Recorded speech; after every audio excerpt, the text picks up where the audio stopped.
Good morning, dear students. Today we are going to start our class with the section Structural Organization of Chromosomes.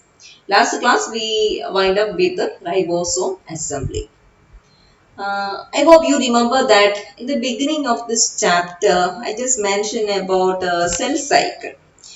What is cell cycle? How can we understand in a simple way? Cell cycle is an alteration of interphase and M phase. And this M phase can either mitosis or meiosis depending upon the type of the cell. Mitosis is necessary for facilitating growth. Meiosis for producing sex cells like a egg or sperm. Okay. Coming to the interface. We are going to understand about the appearance, existence, the state of chromosome during these phases. During interphase itself, how many sub stages, phases that we will learn in other chapter. Now you need to understand only this much. During the interphase, the chromosome exists in an extended thread-like form. Why? What is the reason? Because during this extended form or during the S phase in the interphase, I already told you that interphase contains so many sub-stages. Among that one is S phase. And during that S phase, this chromosome undergoes two vital process, that is transcription and DNA replication. I hope that you know what is transcription. Transcription is the decoding of the gene to an RNA. Transcription. If it is in an extended thread-like form, then only it can happen easily, smoothly. Okay, that is transcription is happening during interphase. That's why it exists in an extended thread-like form. And also replication. Why need to replicate? Because we know that during M phase is the division phase. If a parent cell has a DNA or a chromosome content, it need to distribute its content among the next forming two daughter cell. In the case of mitosis. So for that, for distributing evenly among the daughter cell, need to increase the amount. For that, it undergoes DNA replication. For that also the chromosome need to exist in an extended thread-like form. That is the significance of this existence. Coming to the mitosis or M phase. During M phase, the cell is going to divide and to separate and to distribute the DNA or chromosome content among the daughter cells. For that, if it is an extended form, there is chance for breakage. For that chromosome or chromatin undergoes so many rounds of folding and come in this highly organized chromosome like stage for or facilitating this M phase. And after M phase, again the interphase came. And during the interphase, it again become extended thread-like form. That's called chromatin. In this extended thread-like form, we didn't call it as a chromosome, only chromatin. Okay, that need to be clear. Next is heterochromatin and euchromatin. These are two states of chromatin that we are going to understand. What is heterochromatin? Heterochromatin is the condensed state of chromatin.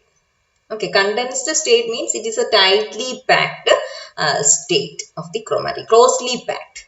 If that chromatin is tightly packed, then it can't undergo a transcription or a replication or any such vital processes.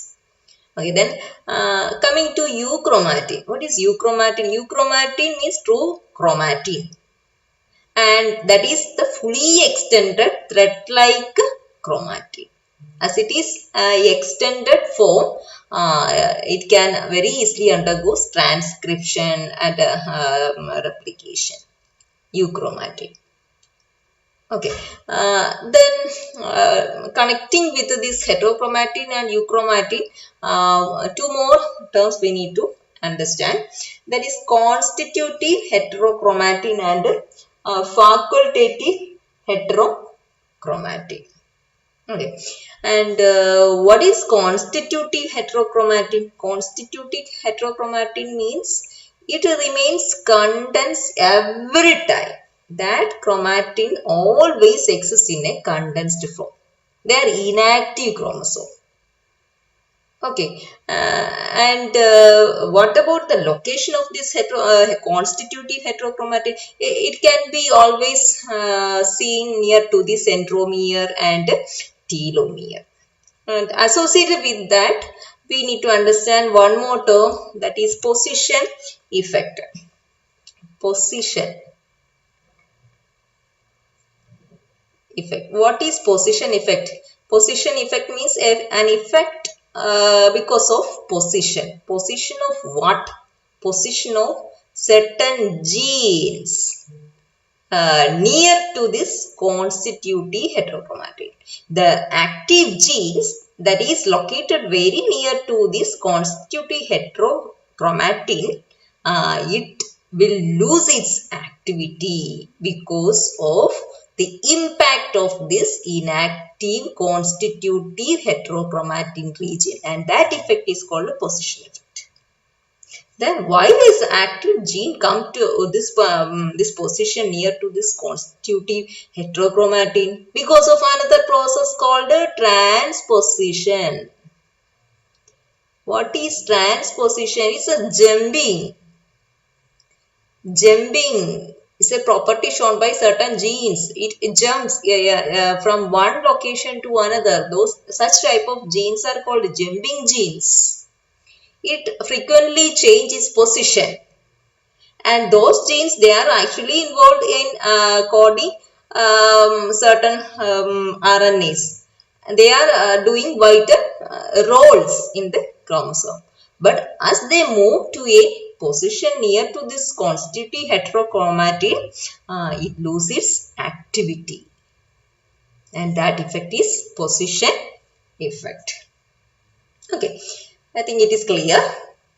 Then coming to another term, that is facultative heterochromatin. Facultative heterochromatin means chromatin exists in condensed state only during certain stage or phase, and it loses that condensed form according to certain environmental signals or embryological cues. Cues means signal itself. Because of that, it become decondensed or unleashed and become ready to get transcribed. Such type of chromatin are called facultative heterochromatin. One example is bar body of female mammals. What is bar body? Bar body is the inactive X chromosome of the female cell. And next I am going to tell you some additional points. These points you only need to quote if there is more mark for the question. Anyway, it's our attention catching points I am going to explain to you. That's what.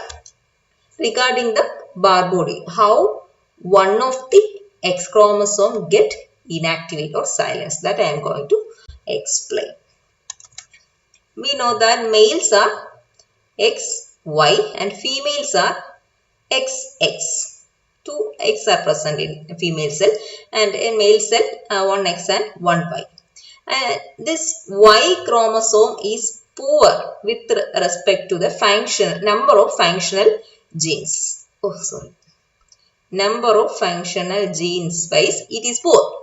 But X chromosome, if you take the case of one X chromosome, it contains almost nearby or more than 1000 functional genes are present.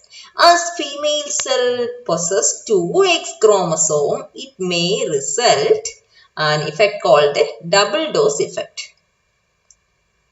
Double dose effect. It's not good. To avoid that, the cell need to keep one X chromosome silent, and that mechanism is called the dosage compensation. What is that? Dosage compensation.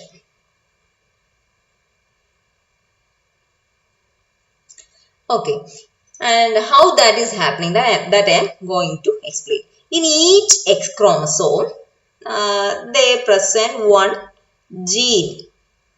It codes for an RNA. That RNA's name is cyst.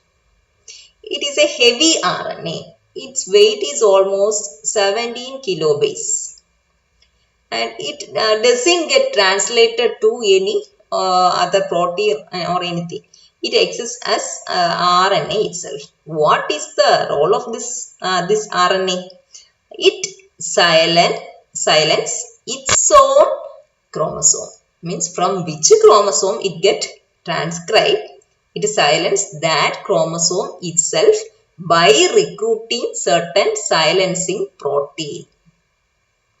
Silencing proteins. That is its role. By that way, because of the help of this RNA, one of the X chromosome is get silenced to avoid this double dose effect. Then we may get one genuine doubt. As the other X chromosome also possesses this gene, why it is not get silenced? The reason is that there is another RNA. Its name is 6. How it is pronounced? 6. Anyway, this also a heavy RNA. Its weight is 40 kilo base. This RNA is also transcribed from the same gene. How two RNAs can be transcribed out of the same gene? The difference is that this RNA is formed when the transcription happened in opposite direction to that of the transcription of this RNA. Okay, this RNA can antagonize the effect of this cis RNA. Okay, as the amount of this RNA is more, it can prevent the silencing of the X chromosome because of this cis RNA. This is the process that keep the other X chromosome active. Okay, clear? Okay, this is some process that is playing behind for keeping one of the X chromosome inactive as bar body, and that bar body state is an example for facultative heterochromatin. Okay, I think you understand that. Next, we are moving to chromatin organization. Okay, the first term that we need to familiarize is about chromatin territory. Chromatin territory. What is this? Territory means boundary of something. If we take the case of our house, our house also have some boundary. Our compound have some boundary. Likewise, this chromatin also have some boundary. I will show you a picture. By looking in this picture, that territory, that term will be clear to you. Inside the nucleus, each chromatin has its own position. Each chromosome has its own position. That specified position, that area demarcated for each chromosome is its territory. Okay, that is this term, chromatin territory. Chromatin territory is the territory of the chromatic fiber of individual chromosome. Okay. Then we are going to understand about the composition of a chromatin. Okay. Now everyone should see the chromosome in the form of a chromatin. Now we know that chromatin is the highly extended form of chromosome, and we are going to learn its different stages of folding. Okay, right? Then first thing we need to understand what is its composition. How a chromatin composed. If we take the case of a neck chain, neck chain means നമ്മുടെ മാല കഴുത്തിലിടുന്ന മാല. It is composed of beads in a string. So if we can say what is neck chain, it is composed of beads and string. Likewise, chromatin is composed of DNA and proteins. Okay, then what is the proportion of each? How much DNA, how much proteins are present? That I will show. Chromatin is composed of DNA and proteins. How much? 40% of DNA and 60% protein. And if we take the case of one cell, how many chromosomes are present? 46 chromosomes. Or in other ways, how we can say 23 pairs. And if we measure the length of this 46 chromosome together, how much it will be? What is the measure of that total chromosome? Total chromosome of all these 46 chromosomes. It will form 2 meter, and more correctly, we can say it is 2.2 meter. 2.2 meter be the total length of all the 46 chromosomes. And this much long chromosome need to incorporate in a nucleus that is only 5 to 10 micrometer in diameter. Look, the difference in the unit. This is meter and this is micrometer. And how much small this unit when compared with this meter? 1 micrometer, it is only 1 millionth of a meter. That much small unit. Then how to incorporate this much long that chromosome inside this much small nucleus? That need compaction. So many levels of folding that we are going to learn. Okay, clear? Okay, then we understand that chromatin composed of DNA and proteins. And coming to the proteins, 2 types of proteins are present. They are histone proteins and non-histone proteins. And these histone proteins contain 20 to 30% basic amino acids. Basic amino acid, how it came, I think is clear to you, because it is proteins. Proteins basic unit is amino acids, and that amino acids 20 to 30 are basic. So generally we can consider histones as basic. Basic means it is positively charged. Basic means it is positively charged. Histones are positively charged. And the DNA is acidic. Acidic is negative. As opposite charges are present, then they can bind very easily, bind with each other very easily. Okay, histones and that DNA. And this histone itself are of 5 types. Which are they? H1, H2. H2 are of 2 types, H2A and H2B. Then H3 and H4. How many are there? H1, 2, 3, 4, 5. 5 histones are there. Then along with that, some other proteins, non-histone proteins also present. What is their role? They are certain enzymes. They help in DNA replication and gene expression. Gene expression means transcription.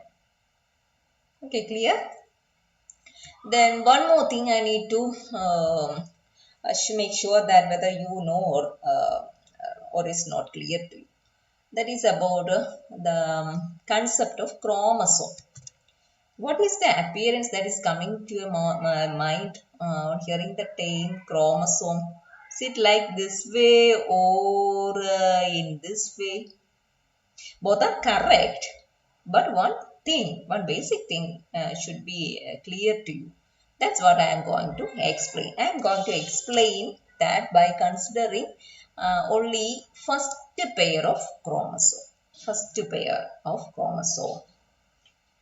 This is a cell, and I am drawing only the first pair. I am drawing one pair like this to distinguish between the two pair, and another one like this. This is the first pair of chromosome. Okay, it is in interphase, and it is going on through its cycle, and as reach its S phase of interphase, this each chromosome undergoes replication. And by that way, it assumes this appearance, this form, because of DNA replication in S phase. Then it enters M phase, and I am talking about mitosis.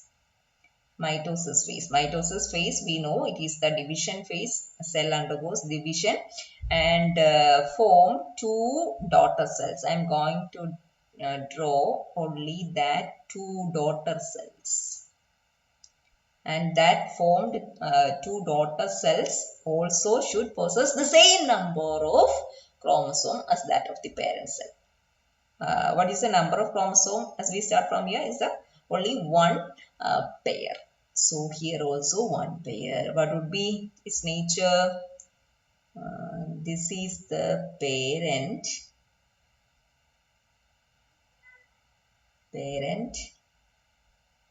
and as the cell divides here, chromosomes also shade to each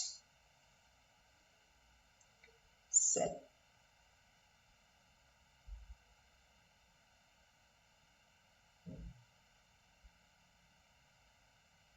Okay, likewise, the daughter cells formed out of this parents. For equally distributing or equally sharing the chromosome content in the parent cell to daughter cell, that's why it undergoes a replication here in the S phase. And because of that replication, it appears in this form with the two arms. Otherwise, it possesses only one arm joined at the centromere. Okay, so I think that the concept of chromosome, what is its appearance, is clear for you. Okay, next we are moving to the first level of chromatin organization, that is nucleosome level. Okay, for understanding that nucleosome level of chromatin organization, we need to compare it with the way how we prepare a garland. How we are preparing a garland? For that we need a thread, and using that thread we are making knots, and into that knots we are inserting the flowers.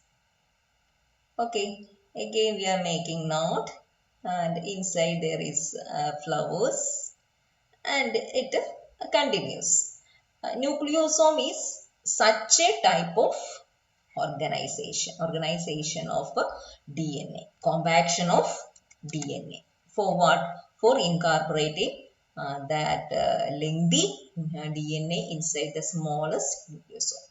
Okay, when taking the case of nucleosome, this thread will be the DNA and the flowers will be histone proteins. Okay, then we are going to see how that organization is. It is proposed by Roger Kornberg in 1974. That nucleosome, what is nucleosome? It is repeating subunits of DNA and histones. Certain repeating subunits of DNA and histones. Next, I am going to tell you about the parts of the nucleosome. The main part is core particle, and that core particle is composed of a histone octamer. Octamer means 8. That means that structure, that part consists of 8 histone proteins. Which are those histone proteins? Two varieties of H2, that is H2A, H2B. Then along with that H3 and H4. That forms 4 histones. And one more same set. That together form the histone octamer that we can see in the center. Okay, I will show you. Number 1, 2, 3, 4. Another same set we can see below to this one. That forms the core particle. And what about its uh, diameter? Diameter and thickness has 11 nanometer diameter and 5.5 nanometer thickness. Okay, that forms a histone octamer. And another portion, another part of the nucleosome is the DNA double helix. That DNA double helix wrap around this histone octamer. How many times? 1.75 times. That means it doesn't wrap 2 times, only 1.75 times. And in that part of the DNA that is wrapping around the histone octamer, it contains how many bases? 146 base pairs. Okay, now up to here we mentioned about only 4 different types of histone, but we already have learned that 5 different types of histone proteins are present in chromosome associated with the DNA. Then which is the one that we left? That is H1 histone. What is its role? That's what I am going to explain now. This is the DNA double helix. It is entering, forming that nucleosome. The nucleosome means that histone octamer we can see.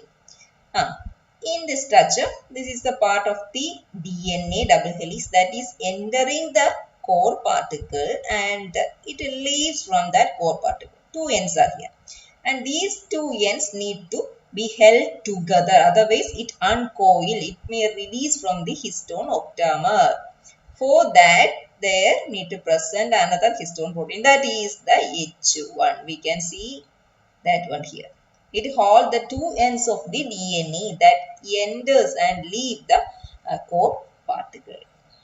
That 2 ends are held together by H1 protein. And this end, what it do? Sorry. It again moves and wrap around another octamer. And here also 2 ends present. That 2 ends again need to be held firmly. And again another H1 histone is present there. Okay, that is the role of H1 histone protein. And between these 2 H1 we can see another portion of DNA, and that DNA is called linker DNA. Linker DNA. Okay, linker DNA, this part. And one more point we need to understand, that is that regarding the number of base pair. We already understand that around the histone octamer, DNA is wrapping and it contains how many bases? 146 base pair. And in this linker DNA, how many base pairs are present? 60 base pair. And then how much together? It forms 206 base pair. So in a nucleosome, how many base pair we can see? Even if it is 206, in a generalized way we can tell that only 200 base pair. 200 base pair forms one nucleosome. Why? Because the length of the linker DNA may vary time to time. So because of that, in a generalized generalized way we are telling that one nucleosome contain 200 base pair, that much length DNA. Okay. Next, I again show you the full view of that nucleosome level of organization of chromatid. Here we can see that this is the nucleosome level of organization. It looks like a beads on a string. This is a double strand DNA. It is coiling around the histone octamer. This is the H1 protein that holding the two ends of the DNA that enters and leave that core particle. In this way, again it enters another histone octamer, and that way a certain portion of DNA get folded or compacted to incorporate inside the small nucleus. Okay, then next, another term we need to understand, that is regarding chromatosome. What is chromatosome? Chromatosome means it is histone octamer plus DNA forming two turns. But we have seen that the DNA only forms 1.75 turns around the histone octamer. Then how it forms, how we can calculate the two turns and up to where it forms two turns, that I will explain to you. Again, look here. This is the one end of the DNA double helix that is entering a nucleosome and it is leaving. This is the histone octamer, and here we can see the H1 histone. Okay, and that region of the DNA that is just leaving from the octamer before get held together by the histone. There present 20 base pair. 20 base pair. The region of the DNA that is just leave the core particle before being held by the histone, H1 histone. That region contains 20 base pair.